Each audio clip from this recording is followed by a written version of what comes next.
Welcome back to this edition of Grizzlies Daily. I'm your host, Melek, and before we get into it, I want to make sure everybody is engaged. So if you can, please make sure to like and subscribe to this video. It really helps the channel out in the near future. We're actually almost near 600 subscribers, so I really appreciate everybody for tuning into these videos. Now let's get into the nitty-gritty. We suck. Yeah, the Grizzlies, they dropped 3 straight. They lost to the Detroit Pistons 114 to 106. Looking at the box score, just on the Pistons side, Cade Cunningham did his thing, 33 and 8. Shot very well from the game and hit the dagger to put us out, and we actually had a chance to get Cade out of the game, but wasn't able to. Duncan Robinson hit some big threes for them. Isaiah Stewart actually played a really good game, 26 points and 14 rebounds. Yeah, I didn't prepare for him. I didn't think Isaiah Stewart would be that good. Jalen Duren, 14 and 9.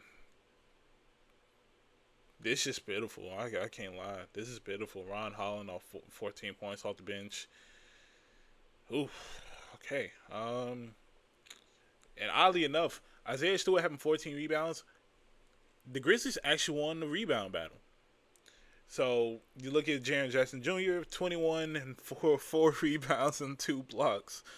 8 of 14 from the field and 4 of 7 from 3. Jaren actually played pretty good. It's just the fouls. I don't not hit a crash shot. Jalen Wells. We just gonna go to the next person. Jock Landale, 13 points. KCP. We're going to go to the next person. Ja Morant. The big return of Ja Morant. After one game, 35 minutes, 18 points, 10 assists, 5 rebounds, 5 turnovers. 5 of 16 from the field. And 0 of 4 from 3. I don't know if my calculations are correct, but if I'm not mistaken, that means Ja is like 5 of 40 from the three-point line this season. You probably got a better chance of hitting a 3 than Ja. I'm not even joking. Off the bench, Santi Aldama, 5 of 9 from the field, 11 points, 5 rebounds. I can't lie, that doesn't tell the full story because from what I heard, Santi did not really play that good. Cedric Howard did, though, as always, 17 points, 6 rebounds. He did have 3 turnovers and 5 fouls, but he shot pretty good from the field, 3 of 6 from 3. Charles Bassey. We finally saw Charles Bassey in action. And you want to know why? You want to know why I get frustrated reading certain people's stat lines? Charles Bassey played 15 minutes for his first bit of action this season. In 15 minutes, 10 rebounds. Vince Williams Jr., 15 minutes for 4 points. He didn't hit a single shot. Cam Spencer, though, 13. 13 off the bench. Cam Spencer actually played really good. I'm surprised he didn't play more. Yeah, that's the box score. Grizzlies won a rebounding battle, 49 to 43. The only thing was you're not winning the game if your turnover battle is 20 to 12. That's that. The Grizzlies actually didn't shoot that bad from 3. It's just the people who didn't hit from 3 just kept shooting the ball, and that was the problem. And then 22 to 25 from the free throw line. Yeah, it's really just the fouls and the turnovers and the missing the threes constantly. It's horrible. It's horrible. And then after the game, Josh speaks to the media and proceeds to say he's lost joy in playing basketball. Not what you want to hear. And it's not really good because last time Ja really kind of said he had no joy in playing basketball was because, he was suspended. And, we all know why he was suspended. So that kind of thing. But if I'm being honest, Ja did say that, he did insinuate that it's bridge under the water between him and all that. And when they asked him if he could get his joy back, he proceeded to say, we'll see. Just going to show that he is trying to work things out right now. I think it's just the fact that he's in a new system. First time he's really in a new system, so he's really trying to figure that out. But other than that, it's really complicated. And honestly, it gets to a point where you do have to question how long will Izzo be in Memphis. And I know that's crazy to say after 7 games, or 8 games, I should say.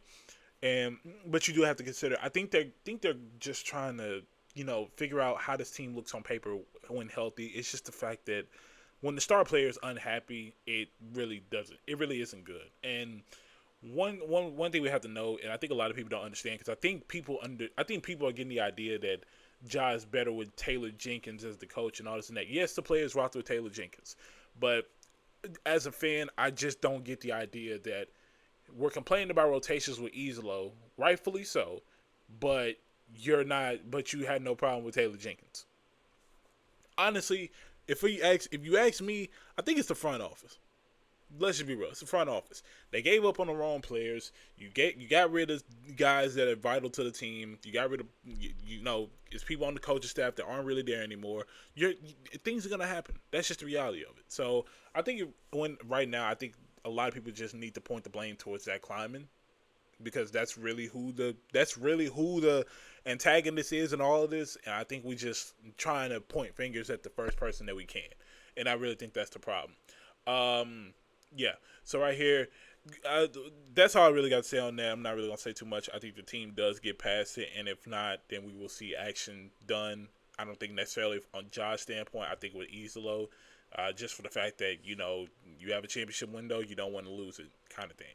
But switching gears into something more positive, Zach Edey on the injury report. This from the Grizzlies PR account, that dreaded Twitter account that we all hate to see a tweet come from. We actually saw a pretty good tweet come from it. So it said earlier in the day, Zach Edey, right here. Yeah, the Grizzlies have assigned Zach Edey and G.G. Jackson to the hustle. Both players will be called from the hustle following today's practice. And obviously both were out because they were on G League assignment. But that is a very good sign that Zach Edey, maybe in the next week or two, we could have him back well before Thanksgiving, which is very good for us because we need Zach Edey. This team needs Zach Edey, and it's very clear. G.G. Jackson, I don't really know the concept behind him being moved down to the G League. I really don't know. Also, P.J. Hall, Javon Small would transfer back to the Grizzlies after being on the hustle. Obviously, two-way contracts, so that makes sense. Yeah, I really don't know what the whole idea of GG playing in the G League for yesterday was, but it is what it is. But Zach Edey, near number return, love to hear that. That means he's making really good progress, and we could expect him back on the court. Now, we all got to be honest. What is next for the Grizzlies? Honestly, like I said, I think it gets to a point where if they just feel like, hey, Izalo isn't worth the trouble, then they move on from Izalo. And it's probably one of the shortest coaching stints that we've seen in a long time. But I think if they don't figure it out in a way that the team deems that it needs to be figured out, then we will see action done. Just reading a few of y'all comments. Hopefully we can get past this tonight and get back to Grizzlies basketball. Looks like they're past it. It's just right now the Grizzlies just have to find their brand of basketball. Also see another comment. Ja has to grow up. He's a great player, but there's days you don't have it.